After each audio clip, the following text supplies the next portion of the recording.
सो बालक जनमाय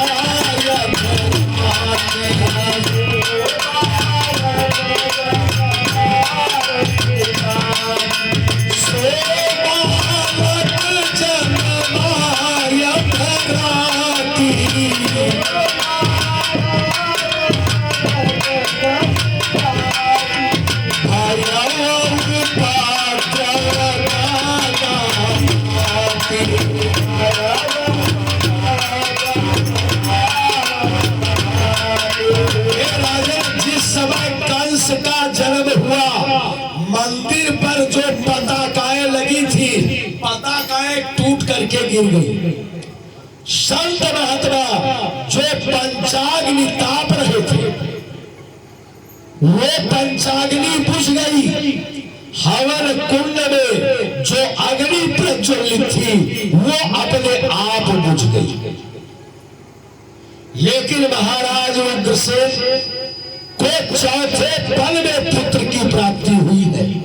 बड़ा दान किया और गर्गाचार्य जी को बुलाया और उन्होंने बालक का नाम कंस रखा। कंस। समय बीतने लगा, लड़का थोड़ा बड़ा हुआ। एक दिन मगध देश की यात्रा किया तो मगध देश के राजा जरासंध थे। जाकर के जरासंध को कंस ने ललकारा। जरासंध युद्ध के लिए बाहर निकला कंस से, और कंस और जरासंध का युद्ध हुआ। जरासंध को कंस ने पराजित कर दिया और उसकी दो पुत्रियां अस्थि और प्राप्ति बलपूर्वक ले आया। और जब मथुरा में पहुंचा, उन कन्याओं से विवाह किया और विचार किया कि अब तो राज्य हमें करना चाहिए। अपने पिता को सिंहासन से उतार करके कारागार में डाल दिया और स्वयं मथुरा के सिंहासन पर बैठ गए। समय बीता, देखो देवकी कंस के चाचा की पुत्री थी देवकी, और विवाह के योग्य हो गई।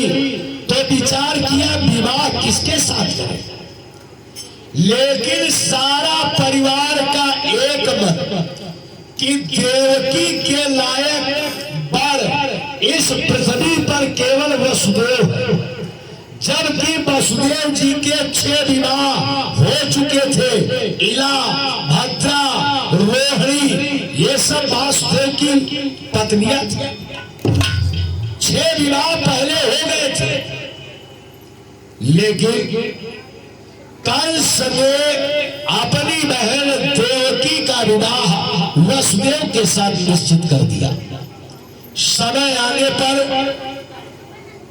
हे राजन वसुदेव और देवकी का विवाह हुआ और कंस ने कि हर संजन हे मपट और रतनयने कनदीन और याचक सब परितोष करे और विदा बहिन करती।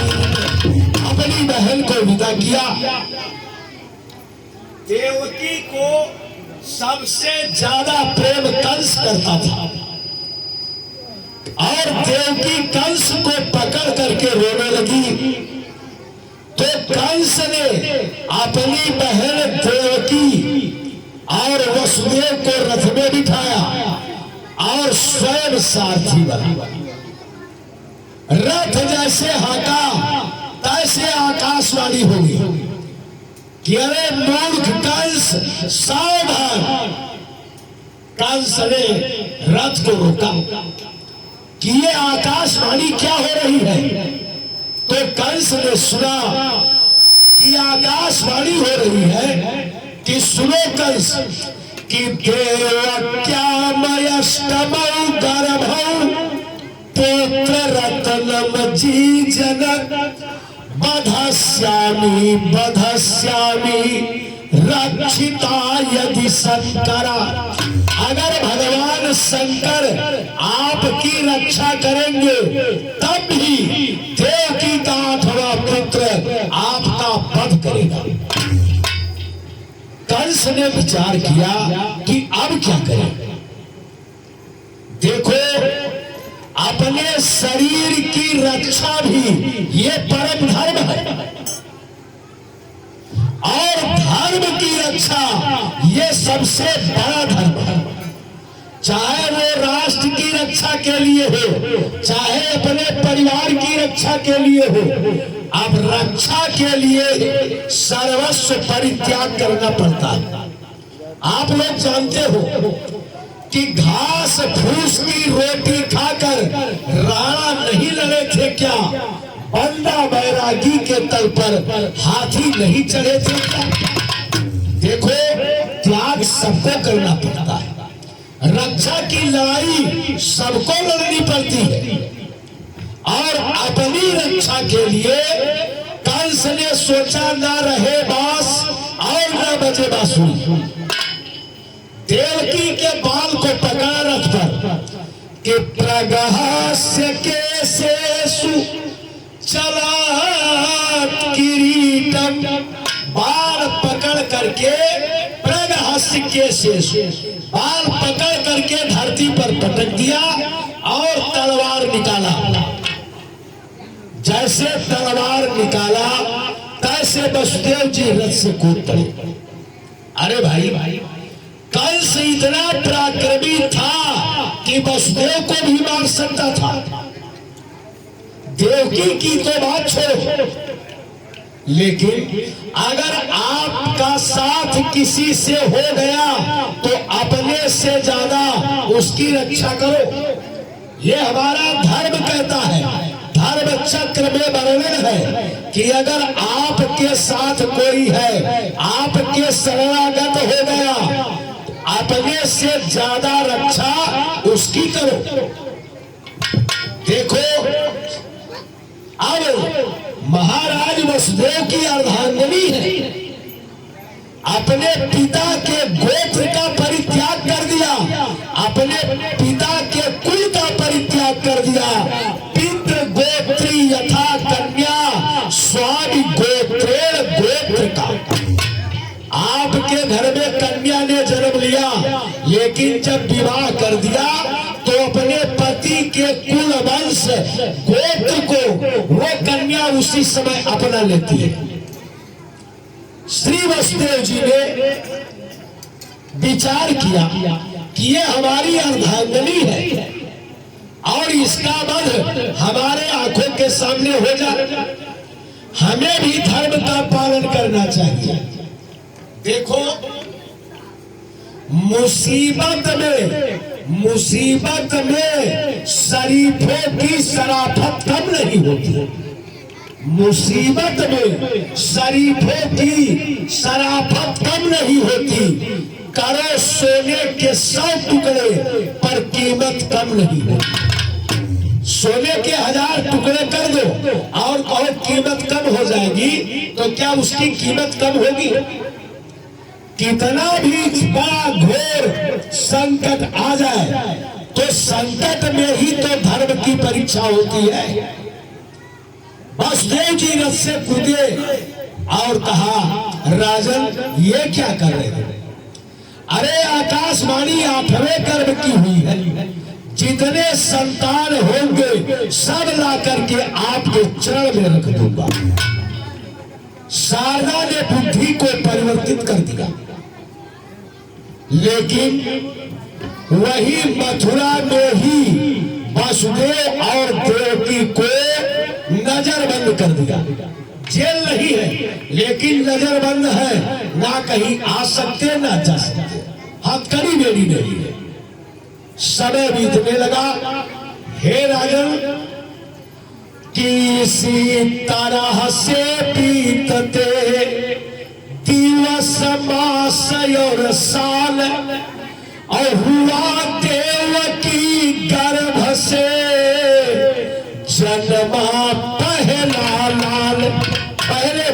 ने जन्म लिया और जैसे जन्म लिया नार व्यवहार के समय कंस के सामने रख दिया। उस बालक के शरीर से सूर्य की रश्मियां प्रस्फुटित होती है। बड़ा तेजीमान बालक कंस ने देखा तो उस बालक को देख करके कि बाल बिलो की दया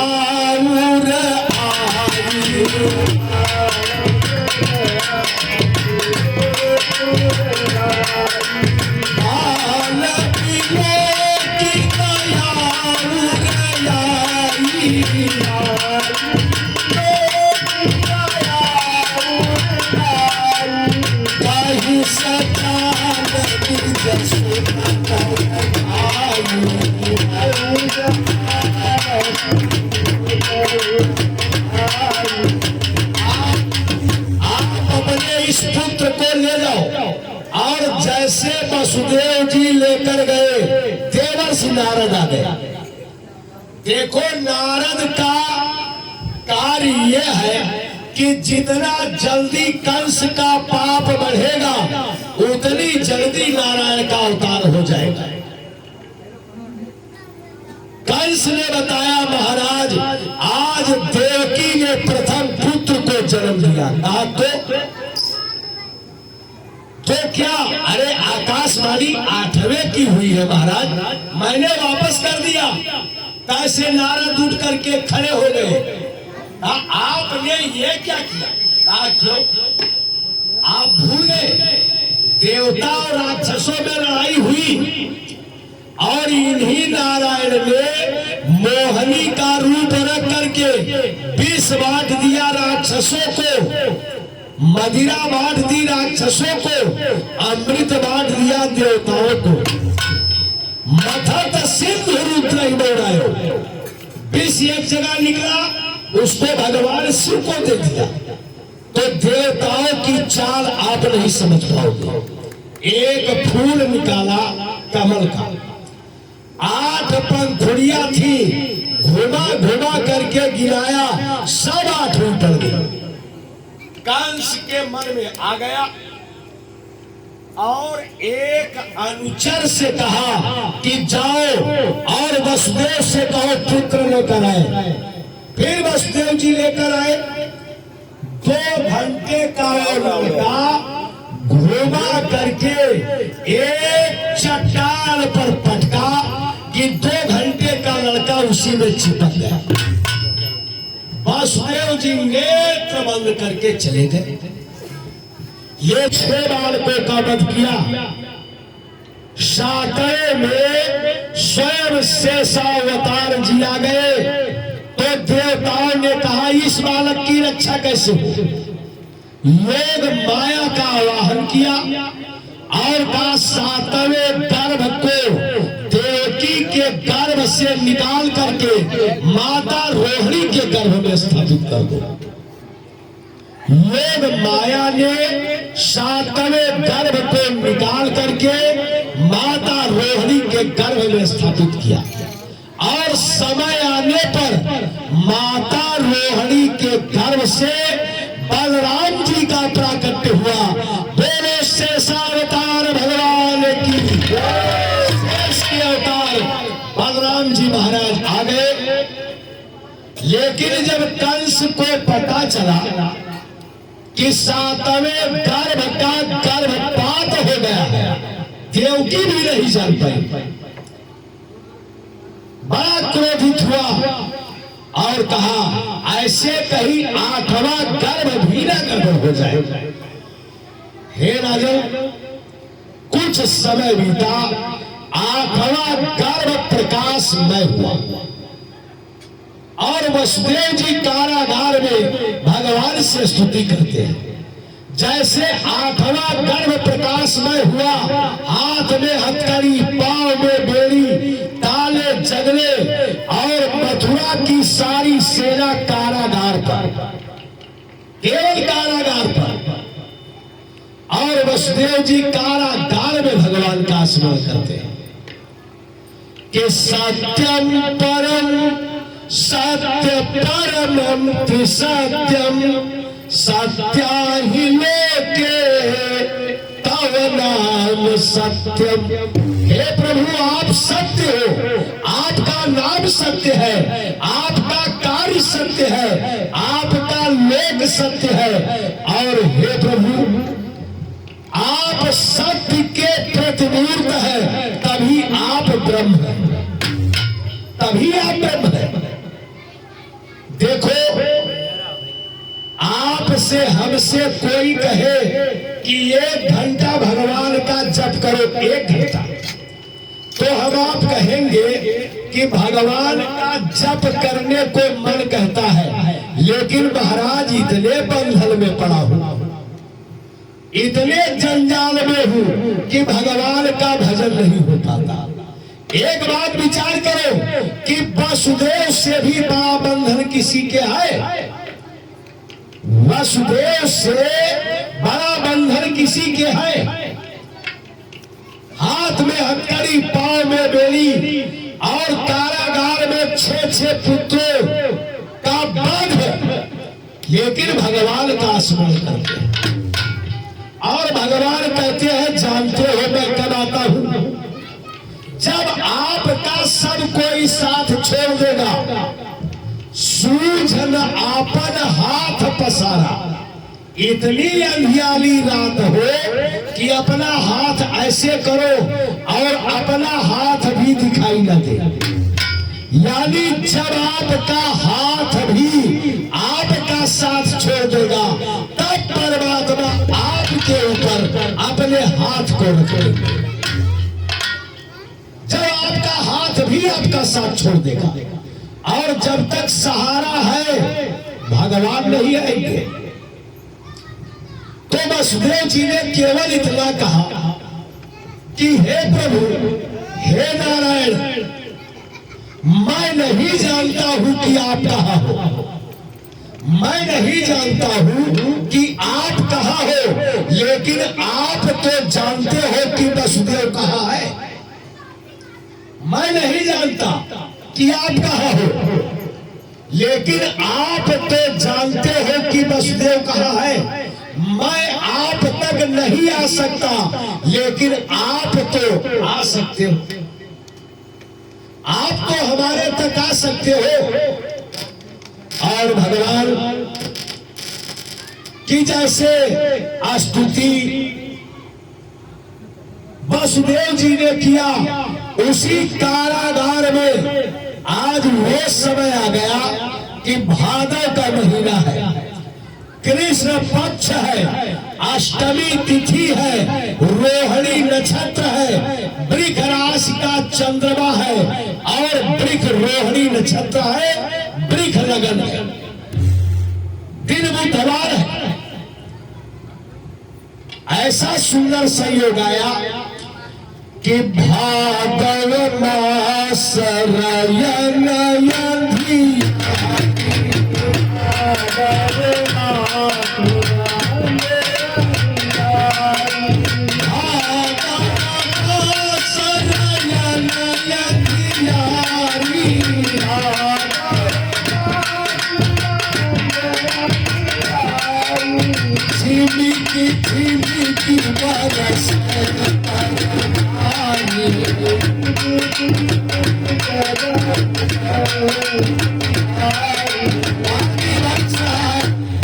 पानी की बूंदें गिर रही है कि तिथि अष्टमी और दिन बुधवारा और रोहिणी मंगलकार, रोहिणी नक्षत्र, ये सब मध्य है। भादव का महीना ये मध्य का महीना है। देखो चैत से नया साल शुरू होता है, नया संवत्सर चैत्र से शुरू हुआ, तो चैत से भादव ये मध्य महीना है। दिन बुधवार है, ये मध्य दिन है। इतवार, सोमवार, मंगलवार, 3 दिन एक और, गुरुवार, शुक्रवार, शनिवार, 3 दिन एक और बीच का दिन है बुधवार, ये मध्य दिन है और मध्य तिथि है अष्टमी। देखो एक पक्ष में 15 दिन होते हैं, 7 दिन इधर 7 दिन इधर, और बीच की तिथि है अष्टमी। अष्टमी मध्य तिथि है। रोहिणी ये वृक नक्षत्र का, वृक राशि का ये मध्य नक्षत्र है, क्योंकि कृतिका के अंतिम चरण से वृक राशि का शुभारंभ होता है, कृतिका से। और रोहिणी ये मध्य नक्षत्र है, आज संबंध है। और भगवान कारागार में जब प्रवेश किया, प्रकाश ही प्रकाश हो गया। बोले बाल कृष्ण भगवान की, सब प्रकाश हो गया। वासुदेव जी से भगवान ने कहा कि हमें गोकुल ले चलो। तो वासुदेव जी ने कहा जब ले चलने वाला समर्थ हो, जब हमारे ही हाथ में हथकड़ी, पांव में बेड़ी, तो आपको गोकुल कैसे लेकर चले? भगवान ने कहा हमारी ओर देखो, आप हमारी ओर देखो। तो वासुदेव जी रोने लगे कि देखने से क्या होगा? अरे भगवान ने कहा सावधान, ये सांसारिक बंधन है, ये कंस का जो बंधन है ये सांसारिक बंधन है। जो हमारी ओर देखता है उसके भाव बंधन खुल जाते हैं, और ये तो कंस का बंधन है। एक बार हमारी ओर देखो। और जैसे वसुदेव जी ने देखा, हाथ की हथकड़ी, पांव की बेड़ी टूट गई और कहा ले चलो। वासुदेव जी ने सूप उठाया। सूप सब लोग जानते हो, अनाज साफ करने का एक यंत्र है, अनाज साफ करने का। देखो इन माताओं के पास 2 मुख्य यंत्र होते हैं, एक सूप और दूसरा चलनी। तो सूप में अगर रखकर साफ करोगे, कूड़ा कचरा बाहर फेंक देगा, सार सार को कह देगा, सार सार को कह रहा है, थोथा दिए हुआ है। और एक चलनी भी होता है कि उसमें डालो तो सार तत्व तो सब नीचे गिर जाता है और कूड़ा कचरा ऊपर रह जाता है। सावधान, ऐसे समाज में 2 तरीके के लोग हैं। एक समाज के लोग हैं जो सार सार लोगों को ग्रहण करते हैं, और एक लोग हैं जो केवल कूड़ा कचरा को। अच्छा, भगवान ने सूप लिया, इसका आध्यात्मिक संकेत है कि भगवान सार ग्राही बुद्धि वाले को ही मिलते हैं। भगवान किसको मिलते हैं? सार ग्राही बुद्धि वाले को ही भगवान मिलते हैं। अच्छा, वसुदेव जी ने सूप में लिटाया और शेष जी ने अपने फल फैला दिए कि पानी की बूंदे न पड़े। वसुदेव जी जैसे लेकर चले, डर रहे हैं, कोई जग तो नहीं रहा है, लेकिन नारायण की कृपा से सब कोई योग निद्रा में अवस्थित है, योग निद्रा में सब सो रहे हैं। और वसुदेव जी कि लय वसुदेव चले जब ही, तो विचार कियो है नंद घर लो, और जाय कलिंदी पे ठाड़ भयो, जमुना जी बढ़ी है कंठ गले लो। अच्छा, जमुना जी में इतना जल कहां से आ गया कि जमुना जी बढ़ी है कंठ गले लो, निरंतर ऊपर बढ़ रही है। क्यों? जमुना जी ने देखा वसुदेव जी सूप में लिए भगवान को आ रहे हैं, लेकिन पीछे शेष नाग भी है। तो मारे डर के जमुना जी को इतना पसीना हो गया कि एक तो काली नाग पहले से था और दूसरा ये शेष जी भी आ रहे हैं, अब हमारी क्या दशा होगी। और मारे सोच के इतना पसीना हुआ कि जमुना जी बढ़ी है, कंठ गले लो, भगवान के चरण की ओर भागी कि हे नाथ अब आप ही रक्षा कर सकते हो इन दो विषैले जीवों से। और दूसरा भाव, जमुना जी इसलिए बढ़ी कि रामावतार में हमें अपने प्रियतम कन्हैया का सुख नहीं मिला, अब इस जन्म में सुख मिलेगा तो मारे प्रसन्न होकर के जमुना जी ऊपर बढ़ी। तो वसुदेव जी को लिए है और वसुदेव जी ने सूप को ऊपर उठाया और जमुना जी को नीचे देखा। तो जमुना जी ने देखा ये तो हमारे ससुर जी हैं और अपने ससुर वसुदेव को देख करके जमुना जी तुरंत नीचे को आ गया। अनेकानेक विद्वानों भक्तों के भाव है, लेकिन भगवान ने अपने चरण को नीचे किया और जमुना जी ने भगवान के चरण को अपने हृदय से लगा लिया। और जैसे हृदय से लगाया कि कही यदुनंदन के जमुना जी बही तारवा के तरे, तालू के नीचे से जमुना जी बहने लगी। अच्छा, नंद बाबा के यहाँ लेकर गए,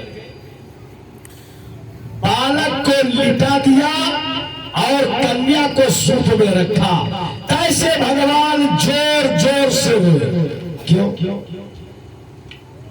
भगवान इसलिए रोए कि वसुदेव जब आपको सांसारिक कोई अवलंब नहीं था, आपने हमको याद किया तो मैंने कारागार में आकर के आपके बंधन को छुड़ा दिया, आपको बंधन से मुक्त कर दिया।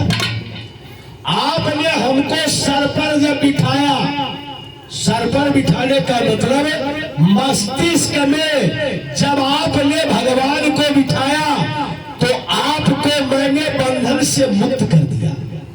देखो, एक तरफ ब्रह्म का जन्म हुआ है और दूसरी ओर माया का। नंद बाबा के यहाँ माया ने जन्म लिया है और वसुदेव जी के यहाँ ब्रह्म ने।